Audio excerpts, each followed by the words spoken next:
Elementary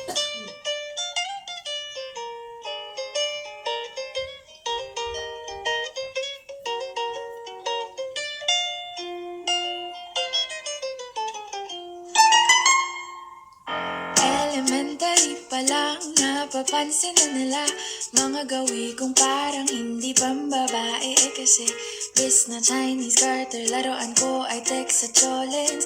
Tapos kajamin ko lagi noon mga sigang lalaki sa amin. Nung ako'y mag-high school ay napabarkada sa mga bay. Curious na babae na ang hanap din ay babae. Sa halip na makeup kit, bit ko ay gitara. Tapos pormahan ko lagi ay long sleeves na t-shirt at faded na lonta.